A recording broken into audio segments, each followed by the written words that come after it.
Hai kaum rebahan, dimanapun kalian berada, gimana nih kabar kalian? Kali ini saya merangkum sebuah film yang dimana negara Paman Sam yang berubah menjadi negara dengan tingkat kejahatan yang selalu rendah. Kekerasan hampir tak ada, pengangguran pun hanya 1%, dan ekonomi bertumbuh subur. Gimana, mau pindah ke sana? Gak usah kebanyakan intro lagi, inilah Penyucian Diri.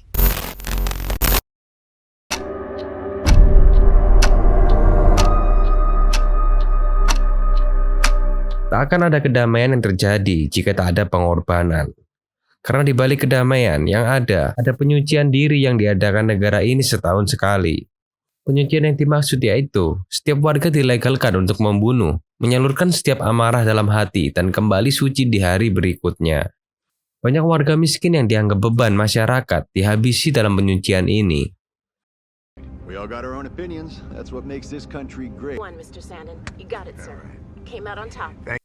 Kisah difokuskan pada Pak Sandin yang merupakan pengusaha sukses yang bekerja menjual sistem keamanan rumah dan berhasil menduduki tingkat pertama penjualan.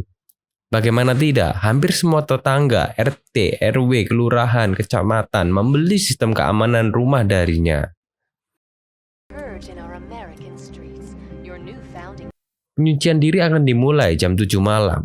Pak Sandin segera pulang dan menyiapkan bunga berwarna biru yang menandakan dukungan gerakan penyucian.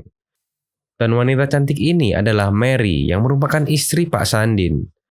Dan anak wanitanya, Zoe, yang sering menyelinapkan pacarnya bernama Henry.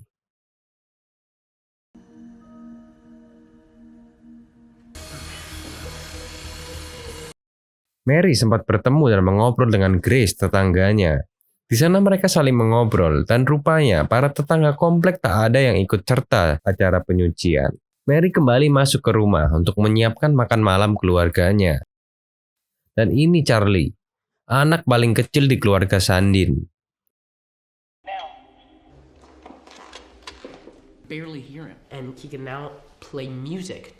Malam pun tiba. Setelah asik mengobrol seperti keluarga bahagia, mereka bersiap mengunci keamanan rumah. Menyiapkan senjata untuk berjaga-jaga. Dengan keamanan rumah yang seperti ini, nyamuk pun tidak bisa masuk. It's stupid.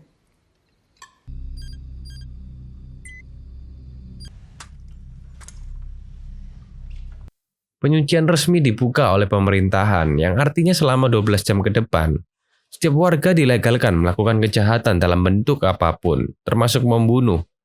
Senjata kelas 4 ke bawah legal digunakan. Polisi, tenaga medis, pemadam kebakaran tak disediakan sampai jam 7 pagi ke depan. No worries, okay? Okay?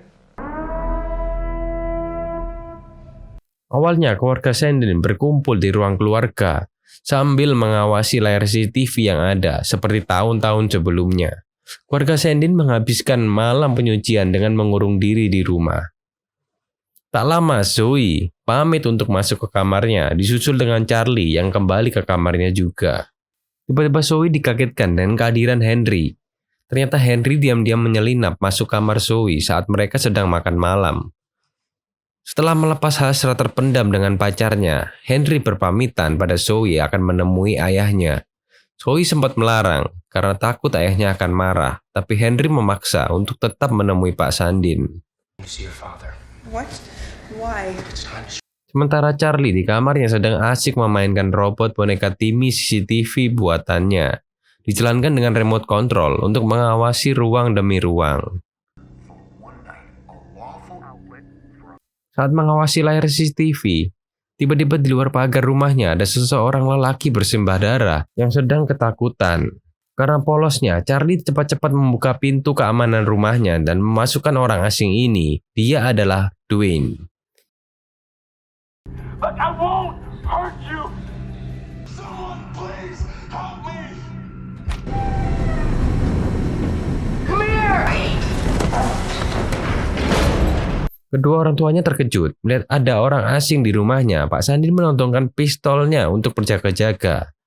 Tapi dari arah belakang, tiba-tiba Henry menembak Pak Sandin dan terjadilah baku tembak di sana. Henry yang terkena tembak di perutnya dan akhirnya Henry meninggal. Ternyata diam-diam Henry memiliki dendam pada Pak Sandin yang selalu melarangnya bertemu dengan putrinya. Henry. Di sisi lain, Dwayne malah menghilang, entah tak tahu sembunyi di mana. Di luar rumah ada beberapa orang datang memasuki halaman rumah Pak Sandin dan berteriak-teriak memanggil Pak Sandin. Terlihat beberapa lelaki dan perempuan memakai topeng.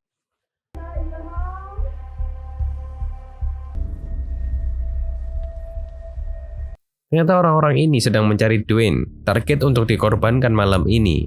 Tahu jika Dwayne di dalam kediaman Pak Sandin, salah satu dari mereka meminta Pak Sandin membawa Dwayne keluar dalam keadaan hidup-hidup. Jika tidak, sebagai gantinya, mereka akan menjadikan keluarga Pak Sandin sebagai korban penyucian. Cut it now. Gerombolan anak-anak nakal itu memutus aliran listrik rumah Pak Sandin. Pak Sandin dan istrinya terpaksa harus mencari Dwayne dan menyerahkannya. Dalam kegelapan mereka mencari Dwayne. Charlie yang berhasil menemukan Dwayne memberi aba-aba lewat Timmy dan menuntun Dwayne pergi ke tempat rahasia favoritnya di sebuah lemari yang berada di kamarnya.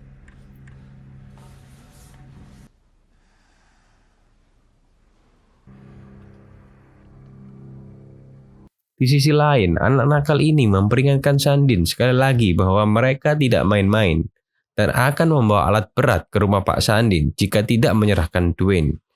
Tanpa sengaja, Zoe juga berniat bersembunyi di tempat rahasia Charlie. Saat melihat Zoe masuk, Dwayne menangkap Zoe dan menodongkan pistol di kepalanya. Sama-sama tak mau mati malam ini, menyadari ada Mary yang akan menembaknya dari belakang. Dwayne segera melempar Zoe dengan keras ke lantai sehingga Zoe jatuh pingsan. Dwayne mencoba untuk melarikan diri dan terjadilah duel sampai akhirnya perut Dwayne tak sengaja tertembak dan pingsan. As soon as you get the legs secure.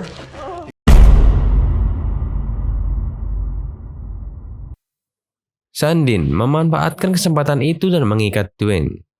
Melihat anak nakal sudah menunggu di depan rumahnya, dengan alat berat berniat menjebol pintu mereka, Sandin berubah pikiran dan berencana melawan mereka. And you failed! Release the beast boys, let the killing commence!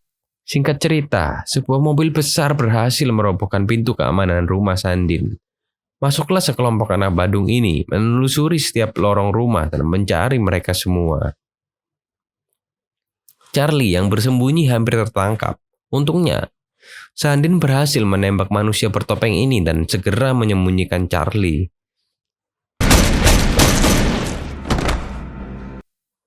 Sementara Sandin kembali berkeliling dan satu persatu Sandin membunuh anak buah mereka.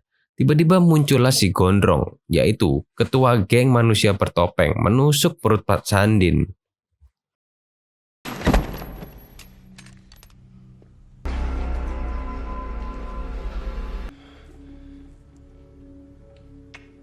Di sisi lain, Mary yang terancam dibunuh tiba-tiba diselamatkan oleh kelompok bertopeng lain. Masih dalam keadaan syok tak percaya bisa selamat dari serangan, Mary juga terkejut melihat suaminya yang sudah lemah syahwat dengan perut bersimbah darah. Mary memanggil anak-anaknya agar segera menemui ayahnya. Tiba-tiba ketua geng bertopeng muncul dan masih hidup. Zoe yang datang tepat waktu menembak berkali-kali sampai si gondrong itu mati.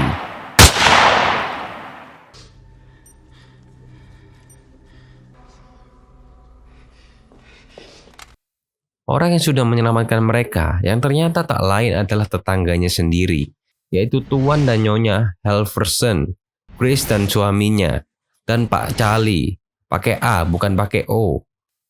Saat menyampaikan rasa terima kasih karena sudah menyelamatkan keluarganya, tiba-tiba Grace mengatakan jika Mary dan keluarganya bukan milik geng bertopeng, melainkan milik mereka. Mendengarnya, Mary kaget dan tak mengerti maksud perkataan si Grace. James is dead. Mary and the... Lalu Grace menjelaskan mereka melakukan hal ini untuk menghilangkan kebencian di hati mereka.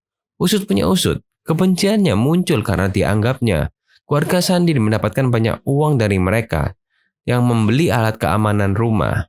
Melihat tetangganya menjadi tambah kaya, Ternyata tetangga mereka sirik seperti peribahasa. Sirik tanda tak mampu. Siapa nih yang sering sirik sama tetangganya kalau punya suami baru? It's time for you to quiet down. Saat eksekusi akan dijalankan secara bergantian, tiba-tiba Tammy muncul, mengalihkan perhatian kelima orang ini. Tiba-tiba, Dwayne muncul menangkap Grace dan menembak Charlie. Dwayne mengancam akan menembak Grace jika semua tak meletakkan senjatanya. Just get it over with.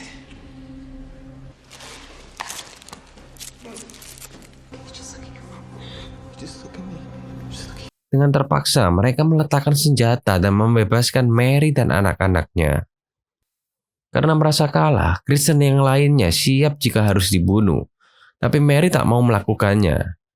Mary ingin melewati sisa malam penyucian dengan damai.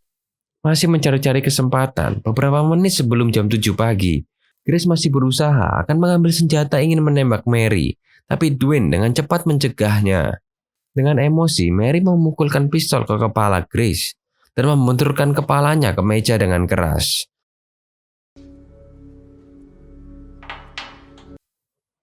Mary juga mengusir tetangganya dari rumahnya karena alarm penutupan sudah berbunyi. Tidak bisa dibayangkan setelah hari dan kejadian itu, gimana reaksi para tetangga ini jika harus bertemu waktu belanja di pasar. Tak lama, Dwayne juga berpamitan untuk pergi dari rumah Mary, dan Mary mengucapkan terima kasih kepada Dwayne.